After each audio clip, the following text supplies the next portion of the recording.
pembelajaran pada hari ini adalah membagikan pemahaman tentang implementasi pembelajaran sosial dan emosional dengan 4 indikator. Yang pertama, pembelajaran eksplisit atau pembelajaran nyata, integrasi dalam praktek mengajar guru dan kurikulum akademik, penciptaan iklim kelas dan sekolah, dan penguatan kompetensi sosial dan emosional pendidik dan tenaga kependidikan di sekolah dan serta merefleksikannya.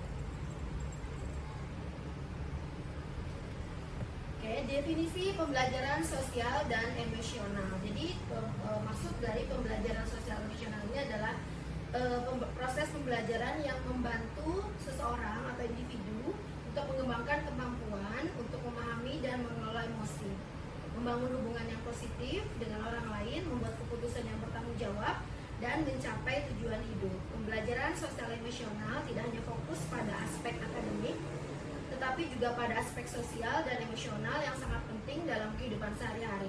Jadi selama ini sebagai seorang pendidik, kita itu biasanya berfokus pada tujuan pendidikan yang hanya bertujuan untuk meningkatkan nilai akademik. Padahal pendidikan sosial emosional bagi murid dan bahkan bagi diri kita sendiri itu berperan sangat penting dalam memanajemen diri kita, memanajemen emosi kita, agar nanti penyerapan pengetahuan yang kita baik yang kita berikan maupun yang diterima oleh murid kita nanti akan maksimal. Maksudnya seperti itu. Jadi pengelolaan emosi ini, emosi dan sosial ini menurut saya memegang peranan yang sangat penting dalam keberhasilan pembelajaran. Nah, kompetensi sosial emosional ini ada 5. Yang pertama, kesadaran diri. Kesadaran diri ini adalah kesadaran yang paling utama menurut saya, karena ini adalah memahami, menghayati, mengelola emosi. Jadi di sini kita harus memahami diri dulu. Kemudian selanjutnya ada pengelolaan diri, kesadaran sosial, yang keempat keterampilan berelasi atau keterampilan berhubungan dengan lingkungannya, baik dengan orang maupun dengan lingkungan. Kemudian mengambil keputusan yang bertanggung jawab. Jadi pengambilan keputusan yang bertanggung jawab itu adalah merupakan bagian dari kompetensi sosial dan emosional. Kita masuk ke kompetensi sosial emosional yang pertama, yaitu kesadaran diri. Kesadaran diri adalah kemampuan untuk memahami perasaan, emosi, dan nilai-nilai diri sendiri, dan bagaimana pengaruhnya pada perilaku diri dalam berbagai situasi dan konteks kehidupan. Jadi sekali lagi saya ingatkan bahwa kesadaran bahwa KSE ini tidak hanya untuk murid ya Bu, tapi untuk kita juga sebagai seorang pendidik. Kita sangat perlu untuk yang namanya memahami akan KSE, terutama kesadaran diri. Jadi sebagai seorang pendidik, sebelum kita ini ngajarin dulu, kita harus kenal dulu emosi kita. Saat ini kita lagi apa yang kita rasakan, apa yang kita maksudnya emosi kita saat ini sedang apa, apakah sudah stabil, apakah sudah cukup mampu untuk bisa membawa ilmu, untuk bisa mentransfer ilmu kepada murid-murid kita, seperti itu. Jadi kesadaran diri ini termasuk dalam misalnya, oh hari ini saya sedang marah nih, hari ini saya sedang bahagia, hari ini saya sedang misalnya merasa sedikit kecewa atau dan sebagainya. Ini adalah merupakan bagian dari kesadaran diri. Jadi harus sebagai seorang pendidik juga, murid juga harus kita tanamkan kesadaran diri mereka. Hari ini mereka seperti apa? Apakah mereka bahagia, senang pergi ke sekolah, mereka dengan ceria, dengan siap untuk menerima pelajaran seperti. Jadi harus ditanamkan dulu kesadaran dirinya. Yang kedua, manajemen diri. Manajemen diri ini misalnya kemampuan untuk mengelola emosi, pikiran, dan perilaku diri secara efektif dalam berbagai situasi dan untuk mencapai tujuan dan aspirasi. Jadi kalau sudah mampu untuk mengenali emosinya, baik kita maupun peserta didik kita, selanjutnya adalah memanajemen diri, mengelola emosi kita menjadi sesuatu yang lebih stabil. Jadi misalnya kita sudah tahu nih kita sedang marah. Bagaimana cara kita memanajemen emosi kita itu agar kita tidak, kemarahan kita itu tidak menjadi sesuatu yang negatif seperti itu. Manajemen ini juga termasuk misalnya bagi murid saat menghadapi ujian. Pasti kan mereka tegang tuh, menghadapi ulangan pasti mereka tegang. Sekarang tugas kita adalah meningkatkan kesadaran mereka, kemudian mampu untuk mereka biasa mengelola manajemen emosinya agar saat mereka tegang menghadapi ujian itu mereka bisa menenangkan diri mereka sendiri, seperti itu. Yang ketiga adalah kesadaran sosial. Kemampuan untuk memahami sudut pandang dan dapat berempati dengan orang lain, termasuk mereka yang berasal dari latar belakang berbeda, budaya berbeda, dan konteks-konteks lain yang berbeda. Jadi kesadaran sosial ini juga wajib dan bagus kita terapkan kepada peserta didik kita, kepada murid-murid kita, di mana mereka ditanamkan untuk berempati dengan orang lain yang punya latar belakang berbeda dengan mereka, seperti itu. Jadi misalnya agamanya berbeda, kemudian warna kulitnya berbeda, bahkan rambutnya ada yang lurus, ada yang keriting, yang perbedaan seperti itu yang harus kita sadarkan bagi mereka bahwa itu adalah bagian dari perbedaan yang tidak semestinya untuk dijadikan suatu jurang pemisah seperti itu, kayak misalnya gendut dan kurus seperti itu ya. Jadi itu adalah bagian dari kesadaran sosial. Jadi bagi tugas kita adalah menanamkan kesadaran sosial pada murid-murid kita agar itu tidak menjadi sesuatu yang menjadi masalah di kemudian hari. Yang keempat adalah keterampilan berelasi. Ini termasuk dalam kemampuan untuk membangun dan mempertahankan hubungan-hubungan yang sehat dan sportif. Jadi misalnya kalau dalam pembelajaran kita menerapkan kegiatan diskusi, kegiatan kerja kelompok, ini adalah termasuk dalam melatih murid-murid kita untuk meningkatkan kemampuan mereka untuk berelasi. Dan yang terakhir adalah kompetensi sosial dan emosional, adalah sub pembagian keputusan yang bertanggung jawab. Kemampuan untuk mengambil pilihan-pilihan membangun yang berdasar atas kepedulian, kapasitas dalam mempertimbangkan standar-standar etis dan rasa aman, dan untuk mengevaluasi manfaat dan konsekuensi dari bermacam-macam tindakan dan perilaku untuk kesejahteraan psikologis atau well-being diri sendiri, masyarakat, dan kelompok. Jadi ini termasuk misalnya kalau dalam awal tahun ajaran kan biasanya awal masuk tuh kita memilih ketua kelas seperti itu. Jadi ketua kelas sudah tahu nih tanggung jawabnya seperti apa, itu juga termasuk dalam pengambilan keputusan yang bertanggung jawab. Kalau ingin diterapkan dalam pembelajaran sehari misalnya seperti diskusi, kemudian hasil diskusi dipaparkan, itu pun merupakan bagian dari keputusan yang bertanggung jawab. Mereka bertanggung jawab atas diskusi yang mereka sepakati. Oke, selanjutnya ada cara mengimplementasikan pembelajaran sosial emosional di dalam kelas maupun di sekolah. Yang pertama, kalau dalam kelas kita bisa melakukan lewat pengajaran eksplisit, pengajaran yang nyata. Misalnya sebelum pembelajaran dimulai, kita senam wajah dulu. Jadi untuk kesadaran emosi mereka. Jadi anak-anak bisa dihadapkan masing-masing berpasangan, kemudian mereka disuruh tersenyum satu dengan yang selebar-lebarnya, senyum sampai mereka selebar-lebarnya, dan itu otomatis akan memancing emosi mereka untuk lebih stabil, kesadaran emosinya juga, kesadaran dirinya juga akan muncul seperti itu, dan rasa bahagia juga akan muncul dalam diri mereka. Kemudian bisa mungkin anak-anak setiap pagi sebelum pembelajaran kita tanya dulu bagaimana perasaan mereka hari ini, atau bisa juga dengan kalau anak-anak TK itu biasa pakai emoji. Mereka masuk, mereka pilih emoji yang sesuai dengan perasaan mereka hari itu, kemudian ditaruh di meja guru. Jadi kita sebagai guru juga menyadari, oh si anak ini hari ini merasa senang, si anak hari ini merasa sedih, si anak hari ini merasa bahagia, seperti. Jadi kemudian kita siapkan dulu mental mereka agar mereka siap menerima pelajaran seperti itu ya. Jadi itu salah satu cara untuk mengimplementasikan pembelajaran sosial dan emosional di dalam kelas melalui pengajaran eksplisit. Bisa juga kita masukkan melalui pembelajaran akademik yang terintegrasi KSE. KSE ini kompetensi sosial emosional. Jadi pembelajarannya itu memang sudah ada pembelajaran emosinya, seperti pembelajaran belajar PKN misalnya, di situ sudah ada, misalnya sudah terintegrasi dengan kompetensi sosial emosional. Bisa juga dengan pelibatan dan suara murid. Jadi murid ini kita libatkan dan mereka menyepakati gitu, mau seperti apa mereka pembelajaran hari ini agar mereka bahagia. Jadi sebenarnya kita nih sebagai seorang guru, inilah yang dinamakan pendidikan yang menghamba pada murid gitu loh. Bukan menghamba mendewakan murid, tetapi kita mengkondisikan bagaimana caranya agar murid ini siap dulu gitu loh, secara emosi, secara fisik juga untuk menerima pelajaran. Jadi nanti hasilnya insya Allah akan maksimal. Kemudian implementasi pembelajaran sosial emosional di sekolah. Ini biasanya dirapatkan antara guru dan kepala sekolah, bagaimana menciptakan iklim kelas dan sekolah yang mendukung. Jadi kita tidak bisa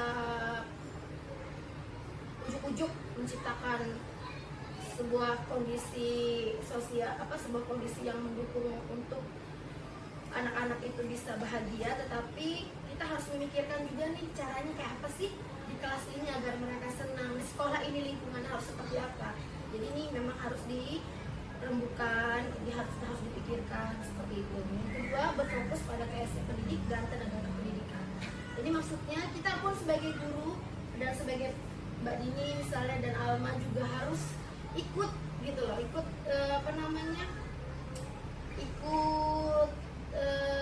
meng-KSE-kan dirinya, mengkompetisikan, mengenali sosial emosional dirinya sendiri, karena mereka adalah bagian dari sekolah ini. Kemudian yang ketiga, kebijakan yang mendukung. Jadi sekolah membuat kebijakan yang mendukung untuk pengimplementasian pembelajaran sosial dan emosional.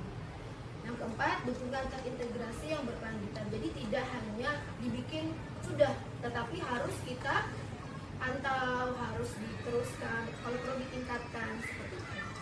Dan yang ketiga adalah keluarga dan komunitas. Jadi keluarga dan komunitas anak di luar sekolah juga mendukung untuk pembelajaran sosial emosional. Yang pertama, pelibatan kemitraan dengan orang tua. Jadi kita sebagai pihak sekolah juga harus mempunyai hubungan gitu dengan orang tua tentang perkembangan si anak, kemudian kemitraan dengan komunitas seperti dengan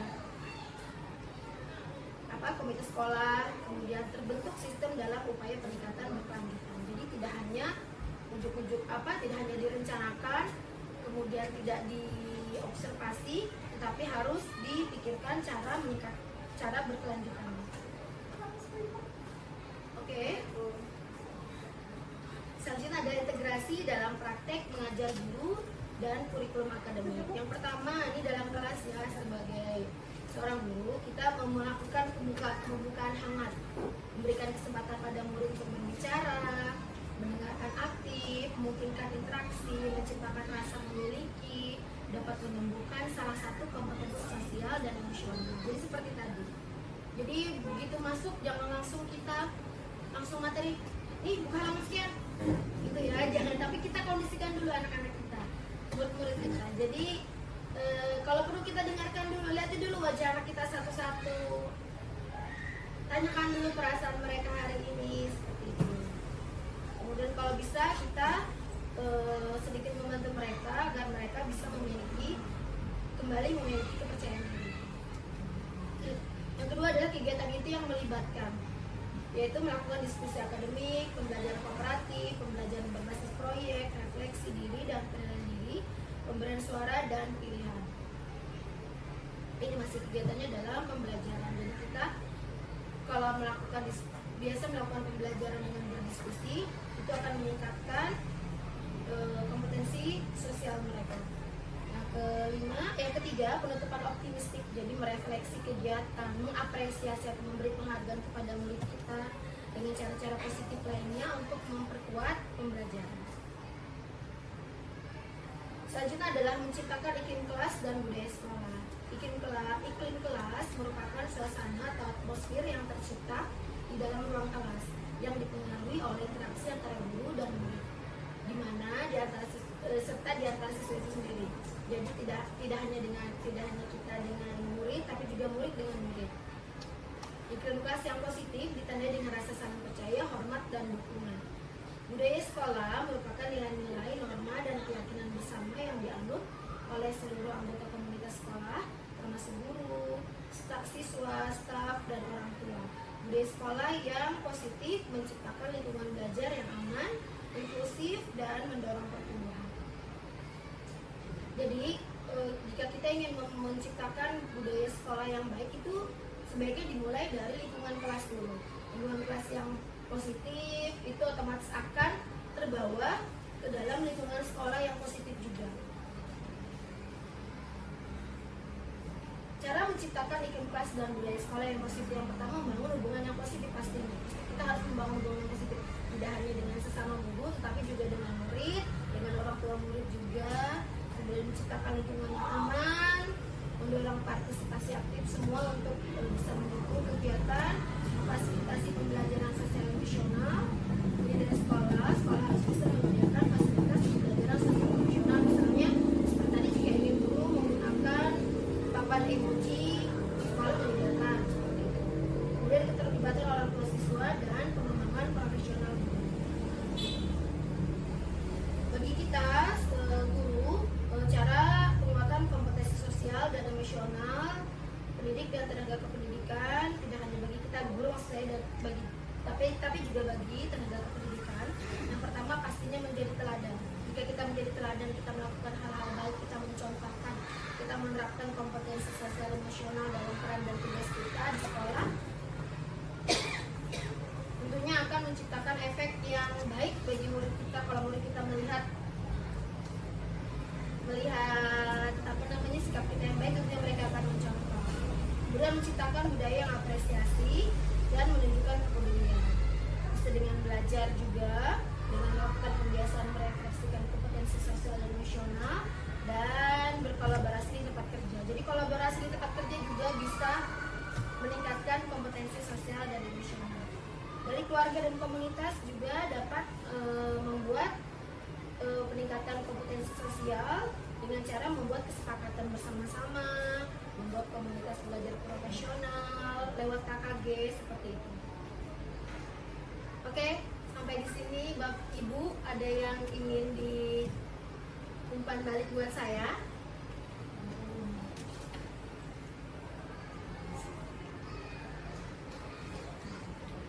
Kalau tidak, saya mau sedikit nih, ada sedikit cara kita sebagai pendidik untuk memanajemen diri jika kita merasa marah melihat sikap murid kita yang nakal atau yang seperti apa.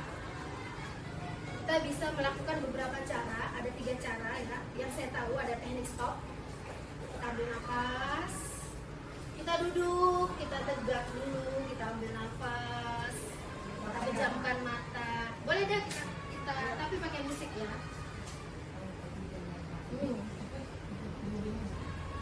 Kita pakai musik biar sedikit relax. Oke, silahkan Bapak, silahkan Ibu duduk dengan tegak, usahakan dengan relax. Ya, silahkan duduk dengan relax, tegak, tangan di atas paha saja tidak apa-apa, tangan di atas meja pun tidak apa-apa. Pejamkan mata, usahakan dengan tegak, tapi tidak bersandar ya Bapak dan Ibu. Pejamkan mata. Rasakan kaki yang kita pijak. Rasakan lantai yang kita pijak. Rasakan aliran darah kita. Tarik nafas yang panjang. Hembuskan. Tarik kembali. Hembuskan. Rasakan semua organ-organ kita. Lupakan semua masalah. Coba resapi detak jantung, dengarkan detak jantung kita sendiri. Tarik nafas yang panjang. Hembuskan. Tarik kembali. Hembuskan. Jika sudah merasa rileks, boleh buka mata perlahan. Bagaimana Bapak, Ibu? Ngantuk ya namanya mengantuk. Oke. Itu adalah teknik stop. Jadi teknik stop itu Teknik stop itu kita merilekskan diri kita sendiri ya. Itu bisa di sekitar 3 menit seperti itu ya sebelum kita melakukan pembelajaran ya.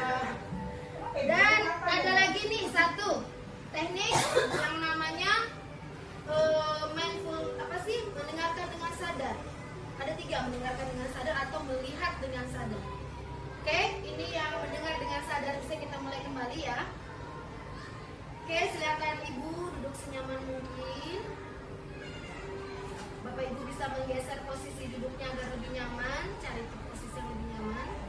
Coba duduk tidak membungkuk, tetap tegak, kedua bahu tetap rileks. Rasakan kursi yang menopang tubuh ibu-ibu semua. Rasakan kursi. Oke, jika sudah merasa tenang boleh memejamkan mata. Jika sudah merasa cukup nyaman dengan duduknya boleh memejamkan mata. Rasakan kedua telapak kaki bertumbuh pada lantai.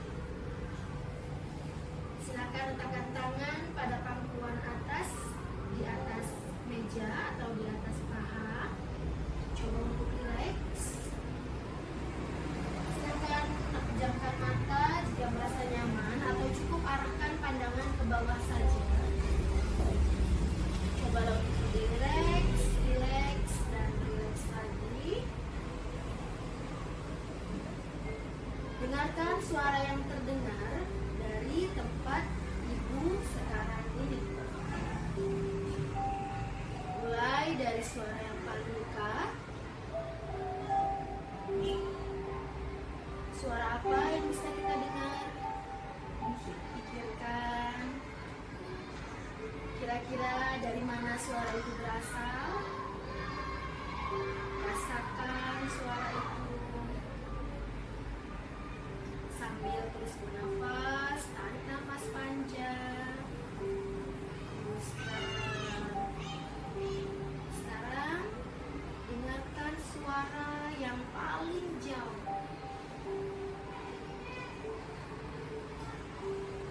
Kira-kira dari mana suara itu berasal? Sambil terus bernafas, tarik nafas panjang, keluarkan. Baik, kita akan menyelesaikan latihan dengan mendengar ini dengan segera. Silakan buka kembali mata Ibu secara perlahan. Ambil nafas panjang sekali lagi. Hembuskan. Baik, silakan membuka mata. Terima kasih. Baik, bagaimana Ibu? Apakah lebih tenang? Mungkin ini bisa kita dua cara tadi yang kita praktekkan mungkin bisa dipakai nanti saat kita merasa saat mengajar nih ya, saat di kelas merasa emosi, merasa marah, merasa sedih atau merasa apa, untuk kembali mengembalikan energi kita. Seperti itu. Asal jangan keterusan pejamkan mata sampai terus tidur. Baik Ibu, ada yang mau bukan balik buat saya?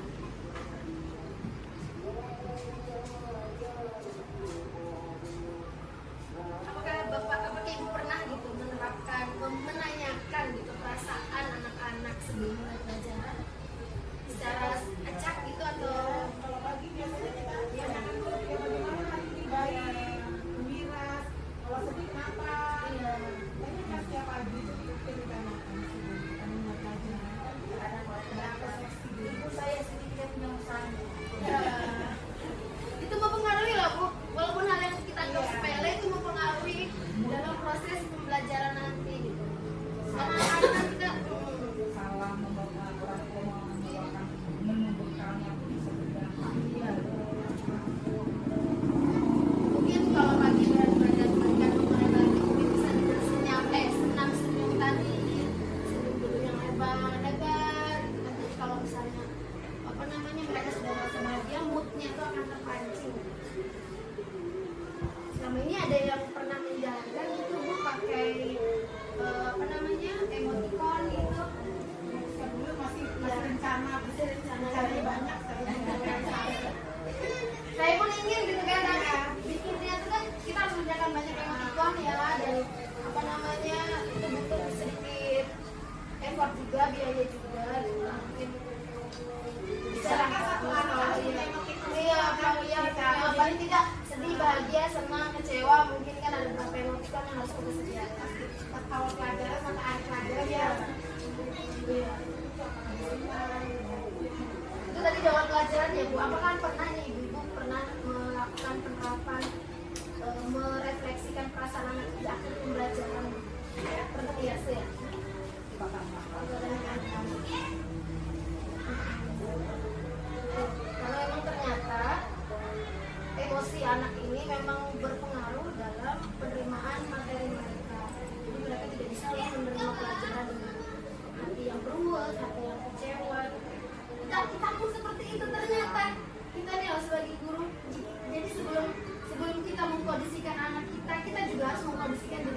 menerima. Lalu bagaimana cara kita untuk menjelaskan itu supaya dia mampu untuk menerima apa yang kita sampaikan? Ya kalau misalnya masalah penerimaan itu kan mungkin itu beda konteks dengan yang ini ya. Social worker kan memang anak-anak punya beberapa maksudnya tingkatan pemahaman ya. Jadi kan ada anak yang pemahamannya dengan kalaupun misalnya kita tidak bisa memberikan mereka pemahaman apa, tetapi kalau untuk mengkondisikan perasaan mereka untuk siap menerima pelajaran bisa kita masukkan yang KSE ini. Ada lagi yang ingin berbagi pengalaman?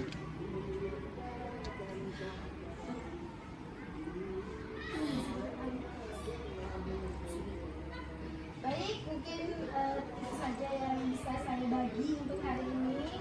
Alhamdulillah, terima kasih banyak atas kehadiran ibu semua untuk bisa meluangkan waktunya berbagi topik baik dengan saya.